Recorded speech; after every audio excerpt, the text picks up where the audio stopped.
ஓலகலாம் உணர்ந்த ஓதற்கரியவன் நிலவுலாவிய நீர்மலிவேணியன் அழகில் சோதியன் அம்பலத்தாடுவான் மலசிலம்படி வாழ்த்தி வணங்குவோம்.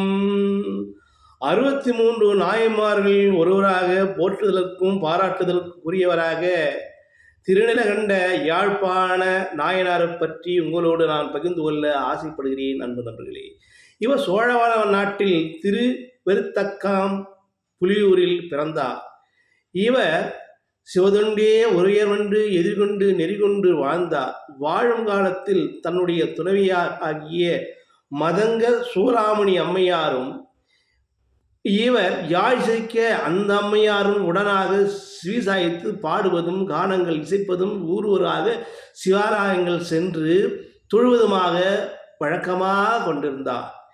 இப்படி இருக்கின்ற பட்சத்தில் ஒரு நாள் பாண்டிய நாடை சேர்ந்த மதுரம்பதிக்கு சொக்கநாதரை சென்று பாட வேண்டும் என்பதற்காக யாழ் இசைக்க வேண்டும் என்பதற்காக அங்கே அந்த திருத்தலருக்கு விஜயம் செய்கிறார்.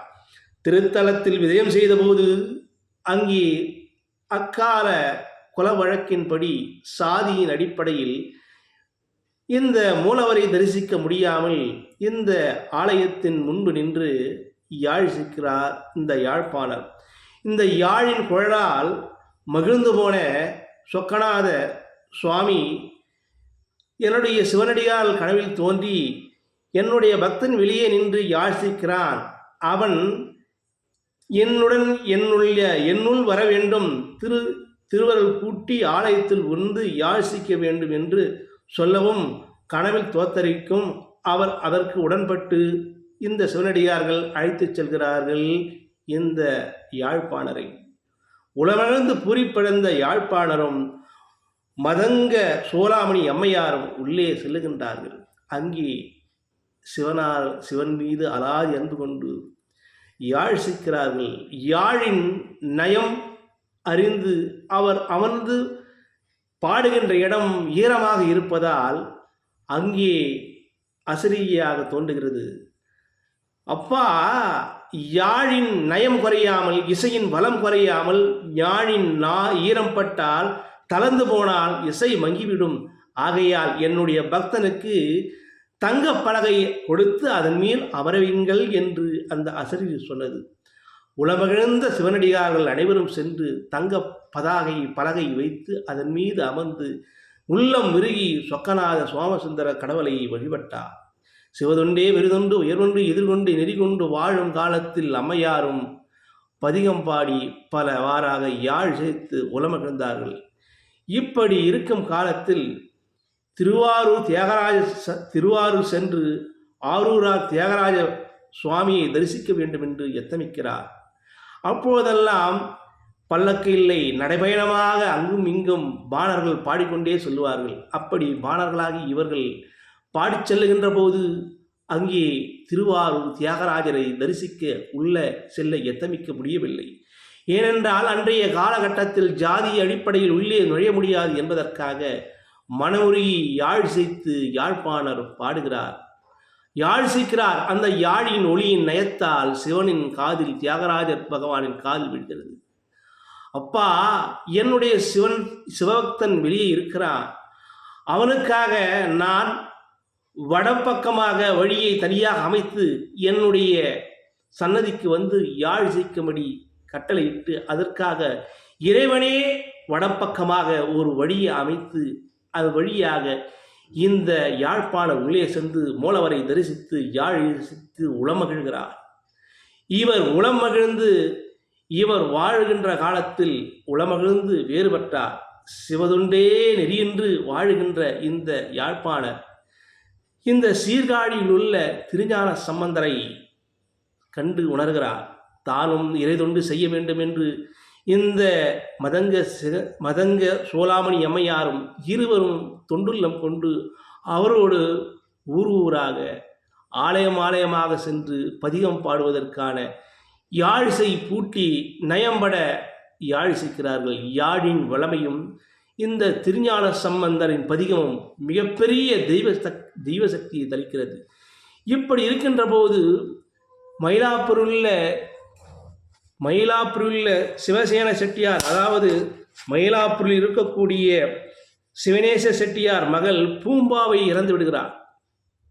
திருஞான சம்பந்தர் அவருக்காகவே அந்த பூம்பாவையை வளர்த்து ஆளாக்கி மணமுடிக்க வைக்க வேண்டும் என்று இந்த மயிலாப்பூரில் சிவனேச செட்டியார் இருக்கின்றார். பருவத்த வழி வருகின்ற போது தமக்கு தன்னுடைய மங்கையை, தன்னுடைய பெண்ணை இந்த திருஞான சம்பந்தருக்கு தர வேண்டும் என்று ஆசை உள்ளம் கொண்டு வளர்க்கின்ற போது அந்த பூம்பாவை பாம்பு தீண்டி இறந்து விடுகிறது. அப்போது இந்த செய்திக்கு செவிவழியாக இவருக்கு திருஞான சம்பந்தருக்கு வருகின்ற போது அப்போது உடன்பட்டு அங்கே செல்லுகின்றார்.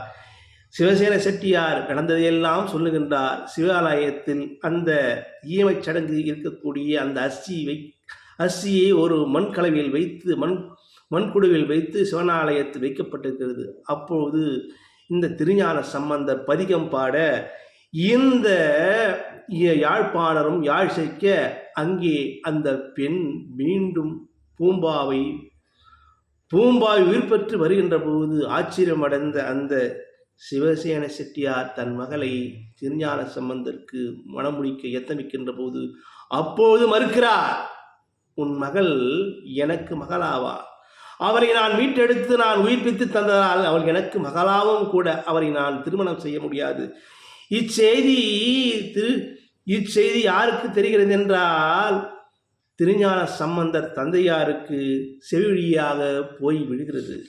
தன்னுடைய மகனை இந்த மகனை திருமணம் செய்ய வேண்டும் என்று எத்தமிக்கிறார். சிவபாத இருதயர் மனதில் தன்னுடைய மகனை எப்படியாவது திருமண வயது வந்தது, அவருக்கு திருமணம் முடிக்க வேண்டும் என்று ஆசைப்படுகிறார். அப்பொழுது இந்த நல்லூரில் நம்பியாண்டார் மகளை மணக்க எத்தமிக்கின்ற போது அவன் உடம்பட்டு செவிசாய்க்கின்ற போது திருமண கோலத்தில் திருஞான சம்பந்தர் இருக்கிறார். அப்போது திருஞான சம்பந்தர் பதிகம் பாடவும் இவர் யாழ்ப்பாணர் நீலகண்ட யாழ்ப்பாணர் யாழ் சேர்க்கவும் அங்கே திருமண கோலத்தில் நடந்து வருகிறது. அக்னி வலம் வருகிறார். அக்னி வலம் வந்த பிறகு அங்கே அசிரியாக சிவபெருமான் தோத்தரிக்கிறார். அசிரியாக சொல்லுகின்றார், இங்கே ஒளிப்பிழம்பாக இங்கே வருகிறது அந்த ஜோதியில் அனைவரும் ஐக்கியமாக வேண்டும் என்று. அப்போது ஒரு பதிகத்தை பாடுகிறார். இந்த திருநீலகண்டர் பதிகம் பாடுகின்ற போது அப்போது யாழ் சிக்கின்ற போது அந்த பதிகம் என்னவென்றால், காதலாகி கசிந்து கண்ணில் மல்கி ஓதுவாதமை நன்னெறிக்கு உயிப்பது வேதம் நான்கினும் மெய்பொருளாவது நாதன் நாமம் நம சிவாயவே என்று இந்த பதிகத்தை பாடுகின்ற போது இதுதான் திருஞான சம்பந்தரின் கடைசி பதிகம். யாழ்ப்பாணரின் கடைசி யாழ் இசையும் இந்த மதங்க சோழாமணியின் அந்த யாழ் இசையும் இவர் அனைவரும் அங்கே அந்த பரம்பொருளில் ஆத்மாத்ம அந்த ஜோதியில் இவர்கள் ஐக்கியமாகி இரண்டர கலந்து ஜோதியில் ஐக்கியமாகிறார்கள். ஐக்கியமாகி சிவனருளால் மோட்சகதி அடைகிறார்கள். இவருடைய முக்தி ஸ்தலம், இவருடைய அவதாரம் திருவருக்கத்தக்கம்புலியூர், இவருடைய முக்தி ஸ்தலம் நல்லூர். இவருடைய குரு பூஜை வைகாசி மாதம் மூல நட்சத்திரமாகும். இந்த சிவதொண்டே பெரிதொண்டு வாழ்க்கை எதிர்கொண்டு நெறிகொண்டு வாழ்ந்த இந்த திருநீலகண்ட யாழ்ப்பாணையும் அவருடைய மனைவி மதங்க சோழாமணியும் இறைவனுக்கு ஆற்றிய திருத்தொண்டையும் நாமும் உணர்ந்து சிவதொண்டே பெரிதொண்டு உயர்கொண்டு நெறிகொண்டு எதிர்கொண்ட வாழ சிவபெருமானை வணங்கி உங்களை இடமிருந்து விடைபெறுகிறேன். நன்றி, வணக்கம், அன்பு நண்பர்களே.